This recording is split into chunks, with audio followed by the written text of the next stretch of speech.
My name is Jonas Petersen, and today we're going to talk about why adopting Gen AI is tough. I'm, as always, joined by Aleksander Obuchowski, our head of AI. Alex, a few words about today's episode.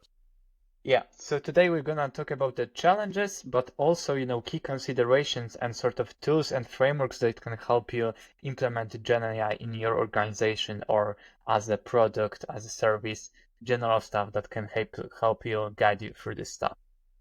To stay true to our mission of the podcast, to explain how to leverage AI for creating business value in your organization. And to kickstart it off, maybe immediately, like a bit of the backstory. We all know with ChatGPT, Gen AI got a massive momentum boost, and the hype started. Within 2 months, 100 million people were using this. And today, I believe most of us are somehow using it in our daily workflows. But on a business level and high volume via API adoption, it is actually way less than some people might have predicted, and adoption is taking time. And we want to pinpoint why it's still tricky and how you can, at the moment, make the most of it.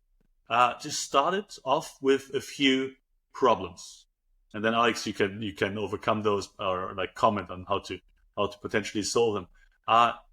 One thing that we see across companies is that because a lot of them were either not really starting or at least struggling with integrating traditional AI, rule-based or just without generative AI components, just traditional AI systems and algorithms into their workflows, they now got even more overwhelmed with the very rapid rise of generative AI that gives everybody this sort of FOMO. We need this as well, otherwise we're going to lose out.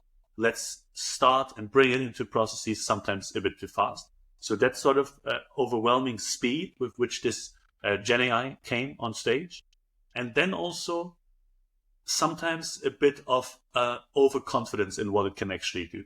From the first usage, you might be too optimistic and not recognize the specific abilities it has, and also where the versatility of it, which is seemingly infinite initially, actually isn't. Yeah, so that's definitely a problem that we see at a lot of companies because, Gen AI is a trendy topic. They tend to jump on board, not really having the AI culture or the internal know-how, how to implement AI solutions, because you need to have the know-how of how the stuff works, sort of experience, also intuition, I would say, about implementing AI solutions before you can truly, achieve outstanding results and make it deploy it reliably and make it robust. But also on the other hand, I think that you shouldn't just now start with, some architecture that is from 5-10 years ago, just because you need to make the steps from the beginning to the holy grail that is now Gen AI. I think it's fine, to start with the current state-of-the-art solutions, but also it's beneficial to bring people on board that don't have AI experience from 2 years ago and 1 year ago when LLMs became like truly popular, but people who have been there like 5-10 years ago, as in previous episode when we talked with Rafael. It's a great example. A person that was doing this for 15 years or so definitely knows more about this stuff and can help you bring robust solutions of Gen AI.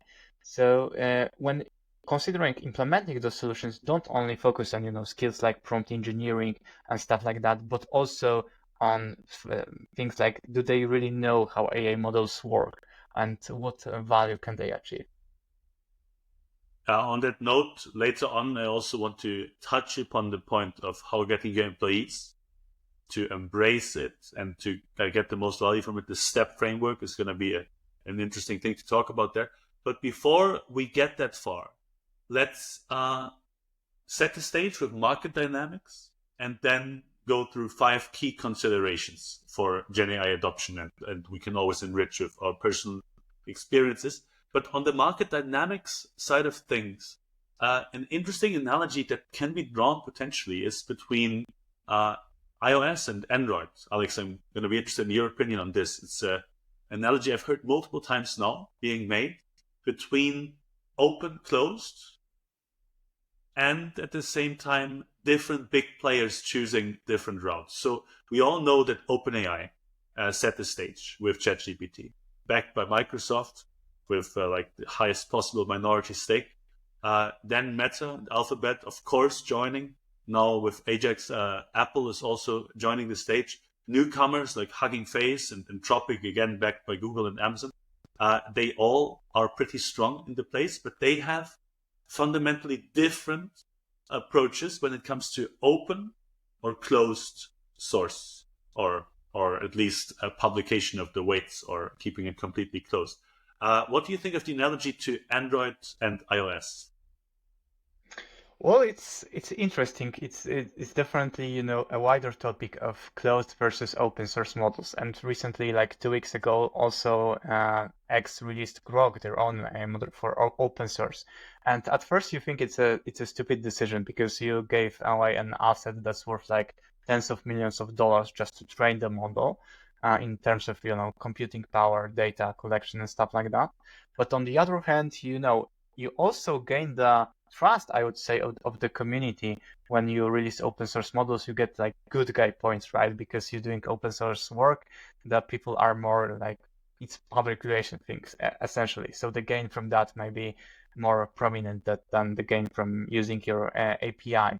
And people are definitely rooting for open source projects and open companies that release open source stuff, like Mixtral. It's like hugely popular among AI developers. But the stuff that you mentioned is also quite interesting. So like the people advocate for closed walled garden of Apple, of iOS, because they are like, I don't want to break stuff, and I want the Apple to tell me which apps are safe, which ones are good, which ones I want to use. I don't really want to focus on choosing the base launcher or installing antivirus, on validating the apps. And it's definitely some truth to it also with when it comes to LLMs. So because OpenAI is like, they have very strict restrictions about the content of that the model can generate. They have a lot of safeguards. You can't use specific words. You can't ask us about specific topics. Also with image generation, you can't, you know, infringe on copyright by saying the model to copy someone's style of a living artist. And on one hand, it's not very advantageous from the research perspective because, for example, you can't really see what the LLMs are truly capable of and validate them and test their knowledge, and they're sort of handicapped, some might say. But on the other hand, do you really, as a business, want to worry about the stuff yourself? So do you want to worry about the AI model that you implement generating stuff that is copyrighted, that is harmful to your clients, that, for example, the AI model will tell somebody, you know, to harm themselves or something like that because there was some specific example in the training data set that was not validated? It's really, you probably don't. Yeah, you want AI that is self, that is capable, robust, but also won't, you know, generate lawsuits against you if you adopt it. So I think it's not, there's no simple answer, right? Because with open source model, you can fine tune them yourself to specific use case. You can do anything that you want to them, but you need to worry about a lot more stuff.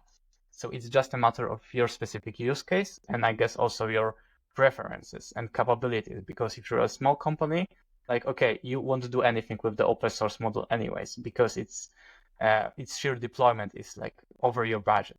But with API, you can do it. So it depends on the size of your company, what is your end goal, what are your capabilities, or do you want to develop those tools in-house, or do you want to entrust just OpenAI or Anthropic or whatever with the API that is like Yeah, validated like at least. like how much flexibility do you need versus how much can you keep trusting, or just out of necessity, as someone who is closed source, promises high performance stability, but also a certain degree of unpredictability about how it changes in the future. Yeah, you're kind of like then completely attached to someone there, which is why I also would dare to claim the trend of going into the direction of not just relying on one provider, uh, intensifying, but maybe to not diverge too much. Like market dynamics, it's interesting. It's going to be an ongoing fight between closed and open source,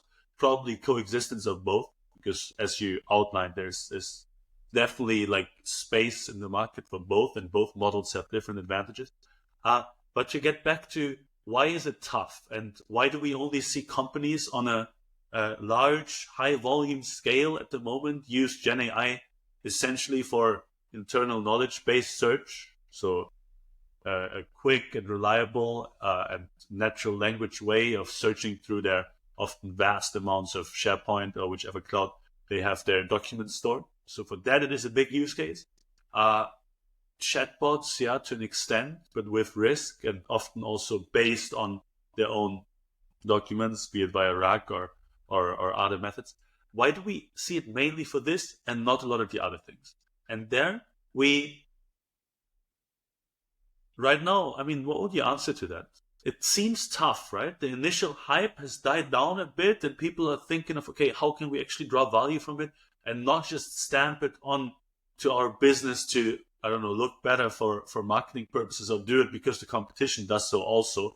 And also now I'm Wix and I have my website builder, and I suddenly also have the ability to quickly give you a draft with AI, which is useful to an extent, but then also mainly a marketing tool. Yeah, right. So it's when I get asked this, I often tell like, look, ChatGPT and LLMs are great from the user's point of view. You can use it to write your emails, to write articles, to Yes, summarize stuff. B2C essentially, or direct to consumer, even if it's Yes, the yes. And for that stuff, like it's great. Maybe not enough people know about it and the capabilities, but people that do are usually very happy about it. But problem with businesses is that when the AI generates you an email, for example, an article, you can always correct it, and like the correction is quicker than generating it from stuff, so you're fine with that. But if you want to completely deploy it unsupervised in a business setting, then you really need to make sure the model is very reliable. Otherwise, you can get lawsuits, you can get misinformed customers, you can get very bad PR. So the risks are much larger than when using it for your own like stuff, for writing emails that you can correct, etc. And that's why the stuff like internal knowledge searches, the obvious use case and most popular one, because you first of all ground the AI in some knowledge. So then the newer versions of GPT, for example, are very good at it. When you say it only respond with the context, don't make stuff, it usually won't right now. So if you have this massive knowledge base, it will stick to this knowledge base, so you can deploy it safely. And secondly, it's mostly for the internal use cases, like for example for your employees and stuff like that, because then again, if somebody misunderstands your HR policy, you can always correct it, and it's not a big deal. But if you, for example, tell a wrong price or wrong lie about the service essentially to the customer, then it's a very big risk versus just misinforming your employee, because you can correct that easily. Probably they won't be offended, like, okay, cool, we can fix that and move on. But customers are much less forgiving, let's say, usually. Yes, you need to really, I guess that's always the case, and we're going to come back to that when we talk about the step framework in a minute. Consider the cost of a mistake, and that will help you guide towards a decision whether I can augment, automate, or should keep doing it without any AI support. But when we talk about how you can overcome the problem and start to adopt Gen AI more widely, one of the key catchphrases often is performance over novelty, especially when we think on the B2B basis and the high volume use case, where even if it's just augmented, you need performance over novelty, in the sense that you need to think twice before you run behind the latest hype. Or example can be Entropic's Claude 3 overtaking GPT-4 on the Hugging Face leaderboard.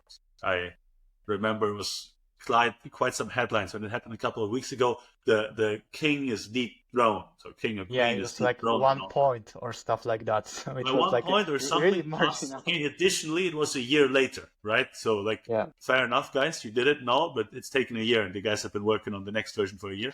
But when something like this happens, okay, you could be like, okay, now that switch seems to be better. But first of all, you should keep in mind that a lot of businesses right now, they pick rightly so, I guess, or at least it makes sense, the LLM also based on, I'd say, policy or long-term strategic thoughts, like we already embedded Microsoft for a few other services. It just makes sense to also use the OpenAI models. Or we have a long-standing history here with this company. We can probably get a better deal. Like those decisions are important. But then also you should, I guess, especially in this fast-moving field, resist the urge of immediately jumping on the train. You need to let it prove itself for a Yeah, month it's or two. it's like with regular software development, for example, you don't use the latest version of Python. You chose Yeah. the second latest one or the third latest one because this is like battle tested or the stuff are worked out. And you don't use, the latest version of drivers. You use the second latest for business. I mean, for personal use, like fine, whatever. You You can can buy jump the into the latest, yeah. Yeah, you can buy the latest GPU, but for business, like probably don't stuck to the cutting edge technology. Just go one step back and use those. For LLMs, it's not really like that because the newer version of, for example, there's no argument, in my opinion, of choosing GPT 3.5 or GPT-4. The model is more capable. It's better. But with like new up and coming companies, yeah, I would be skeptical. Like, surely test it. Like, if it has good results, great. But just don't shift your whole workflow to, for example, Anthropic just because there is like 1 point different in the benchmark, or a new AI startup just because they offer lower pricing, for example, for the same tier of model, because then they can do a rug pull and they can increase the pricing, or they can go bankrupt, and many things go wrong. And there's some truth to what you said. Like, probably Microsoft is not going anywhere in 10 or 20 years. And OpenAI, because it's backed by Microsoft, probably also. They could be integrated, but they won't disappear. And even there was a quote from, I don't remember if it was CEO of Microsoft, someone higher up definitely, that if OpenAI goes away, it's not a problem for them because they have all the IP, they have all the know-how, they have all the ways of the model. So OpenAI going bankrupt still means that Microsoft will be able to provide GPT-4. So yeah. Fair point. Another one that I always want to mention when it comes to how can we get Gen AI adopted, or for what use cases, is combine with vector databases. And I saw a great analogy I feel that fits here in this topic, which is that imagine you're in a job interview and you're walking into the room, and now what the LLM can do, it can help on the real thing break up the task, which is a bit like read the room, like what's the current state, emotional, or like the facial expression of the interviewer. It breaks up those things for the different people involved, and then the vector database that you feed this broken up information into is a bit like the memory and your life experience that tells you how to respond given what you see. Combination of vector database is extremely powerful, and I think necessary for a lot of business steps. Yeah, exactly. You like ground the model. That's essentially it. You don't let it go off the rails with their own like knowledge gained from training, but you ground it in a specific documents and make it answer only based on information in those. So it's very, yeah, I would say powerful because it helps mitigate a lot of the risks. And exactly, it also reduces the error rate significantly. If you say, okay, vector database, I still feed with a lot of information that I know for certain to be true, and vector database, just to give the full context, is in opposition to, I guess, more conventional databases, super powerful at finding similarity.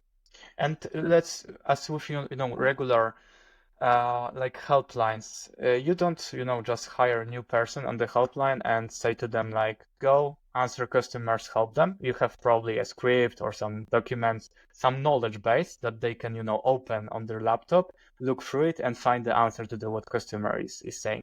They can remember that it once they learn how to do the job, but when you hire a new person, you have those documents anyway. So it's the same for LLMs. You don't let them just instruct them and let them go free, you ground them with some specific policies, documents, stuff like that. Like the analogy. The third one, and unless the task is very low cost of error, you won't get around it, is human in the loop. For a lot of tasks, especially if they have high cost of error, you can augment, but you can't automate. You need a human in the loop. We can probably also enrich this with a concrete example, if you want, Alex. Yeah, so I think like medical diagnosis is the most the best example for this, because there the error can be, very, very bad for the patient.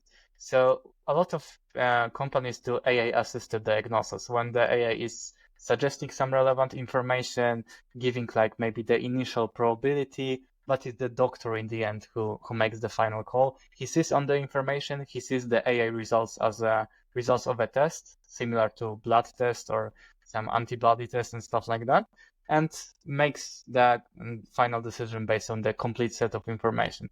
And you can speed up the diagnosis, but also make sure it's always reliable. And we're actually working on some tool right now to help radiologists make them decision by proposing them relevant cases from the past and sort of giving them the cases, like suggesting similar diagnosis, but not saying like this is the new diagnosis, I'm 100% sure of it, you should do it, but just sort of help the human find relevant information quicker and sort of suggest them stuff, but not make decision for them. Exactly, because that way it's augmentation, not automation. A fourth point that is sometimes really hard to achieve, but very beneficial if you can achieve it, is data traceability. So if you can ensure hallucinations is a problem today and probably will be a problem in a few months, it doesn't go away. But if you can establish a clear trail from the data sources, be it from a vector database or elsewhere, to end users, and the problem with LLMs is because they were trained on so vast amounts of data, you can't for everything, like it's not fully explainable, but at least from your source, so the vector database that you are feeding in there, when you can trace where a piece of information came from, or internal knowledge database search, you can reference the document. Then you have a chance of quite easily proving that, or increasing the trustworthiness, I guess, in the AI-supported workflow.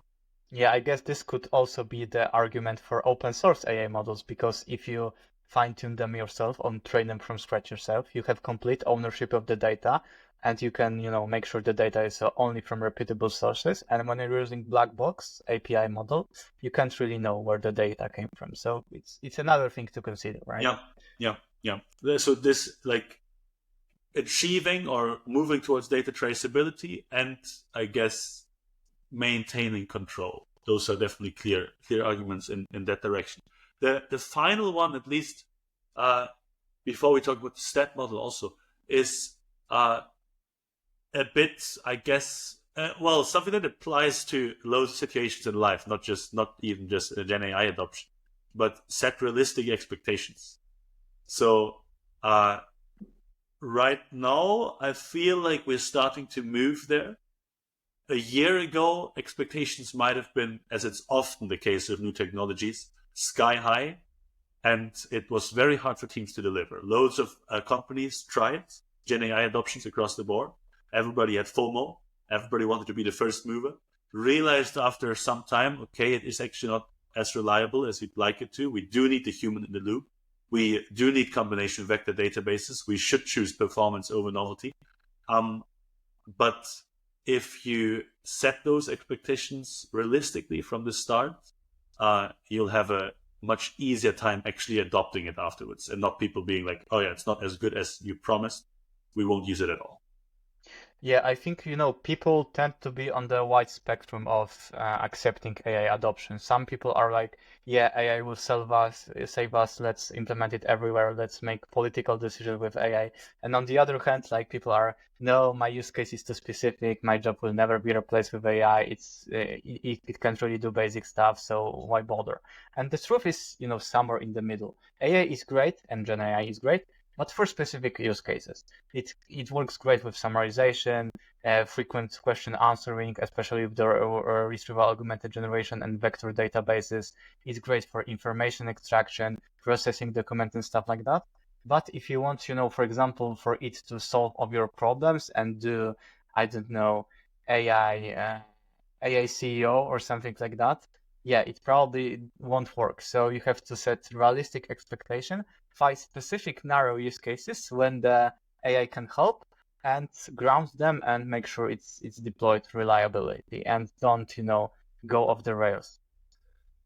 And this leads me perfectly to a framework. I like them, consulting background, that a framework that can help you, at least with the thought process of making your employees embrace AI for the right things. It's the STEP framework.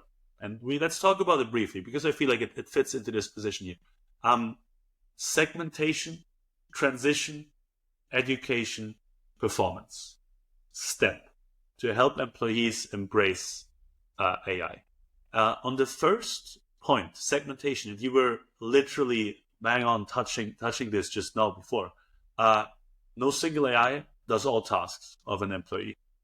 And most job roles, I dare to say nearly all job roles, have tasks that fit into 3 different categories. Some tasks, and those are the tasks you should probably write down first when you think about the job role and how AI can support here, are tasks that AI definitely can't or shouldn't do.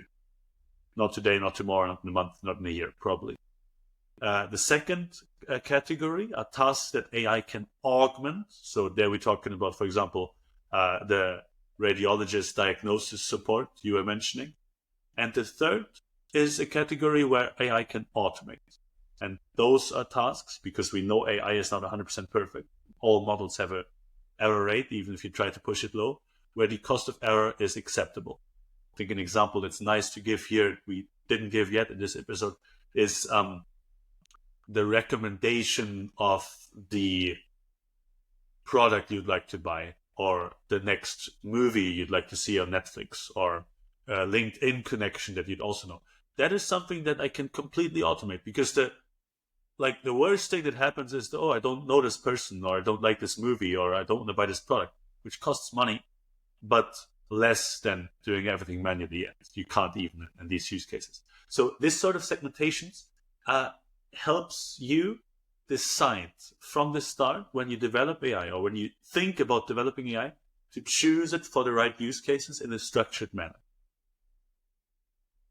Yeah, I agree. Nothing to add. On this point, then I throw the next one to you. The second one is transition. So when you have done the segmentation of the tasks in a job role, AI can't help, AI can augment, AI can automate.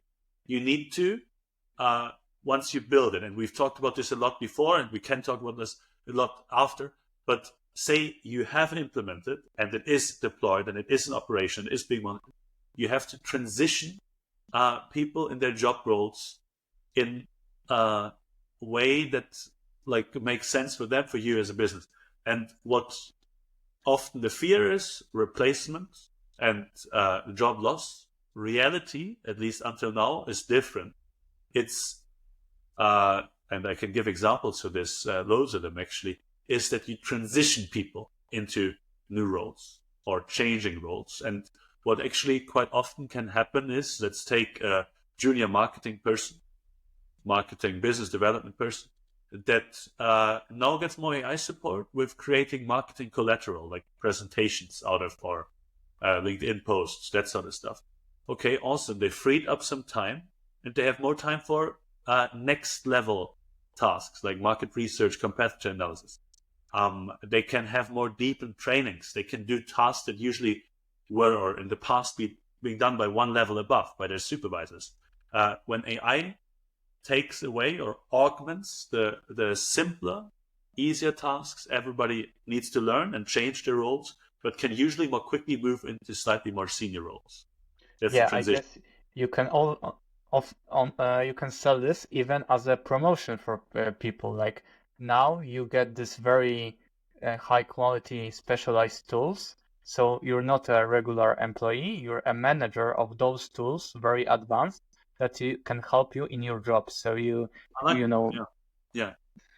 That is literally a direction that not just in marketing slogan, but quite physically, roles need to develop into that. If loads of your stuff is replaced, you can move one level up. Of course, you need education, the third step. So segmentation, transition, and then education to make this step. And quite often, a lot of companies have, with success, embraced this. You give 3 hours a week, or a day a month, or 2 days a quarter, whichever feels right to you for purely educational purposes. And it's beneficial for you as a company, for you as an employee, and often for morale as well, and additional impulses. yeah,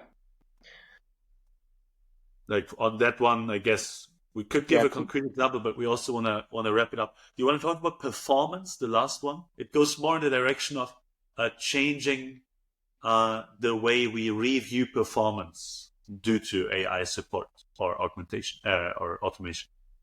yeah, definitely. So because the AI helps you do more, obviously your targets change, and it could also be like a selling point internally for the AI tool, because with this tool you can achieve more and more, so you can fulfill your KPIs better and more challenging.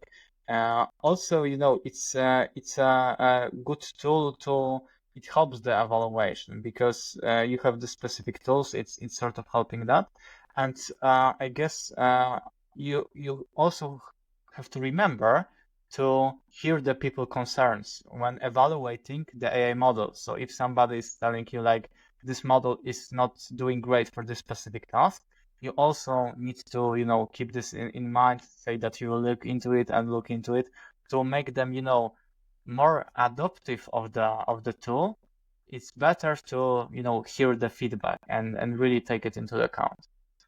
An interesting example I came across is that the slightly different way of doing performance reviews, if you want to call them that, uh, moving away from quantitative a bit towards qualitative metrics, and also do that in a way that flexibly, like Teams or whichever Slack, whichever collaboration software in your company is prevalent, often gives you the feature of what are your most frequently contacted people, or like the main collaborators of yours. And there was a use case example where a company implemented, okay, every 6 weeks, automatically everybody gets a list of their top 5 collaborators based on their co-working tool or their community tool. And you review each other on a qualitative basis, or also quantitative. You rate communication and a few other things. And that can become aggregated statistics, lead to conversations. And it led to, at least in this company where they did the study, that after 2 years, you had a 7% increase in job satisfaction and the associated review process. So like Yeah, it can, in that sense, move a bit away. yeah, I think it's called 360 feedback. This framework where everybody gives everybody also feedback, but it's not, good to do it company-wide, especially if your company is Yes, large, yes, yes. because It becomes too I much. You need to focus on I the had most. that in one of the companies I worked for, and for some people I was like, yeah, he's a great guy. We went on a beer once after work, and it was fine. Like I don't usually work with him day-to-day stuff, so I have no professional opinion, but he's a great guy, and that's all I could Then it's say with okay. this feedback. Then it's like fair enough, but yeah, a bit of a waste of time. So you gotta focus on the most frequent collaborators, I think. Yeah. Yeah, I think we are coming towards the end. To sum up, it is tough. Adoption of Gen AI, manage expectations, uh, be realistic about you will probably need a human in the loop. You will need, for most proper high volume use cases, some sort of own data source, be it vector databases and or like different ones. Don't choose novelty, choose performance, and make sure, or at least all efforts you can, to keep data traceability. I think those are the important ones to mention. And then if you want to have your employees or analyze in a structured way and help your employees embrace what you analyze and build, the STEP framework, so the segmentation, transition, education, and performance, is a great way to go. Yeah, I think that's a great summary. Don't be skeptical about implementing Gen AI, but take those stuff into consideration, move reliably, and yeah, see you in 2 weeks. See you in 2 weeks. Thank you, everybody, for tuning in. See you then.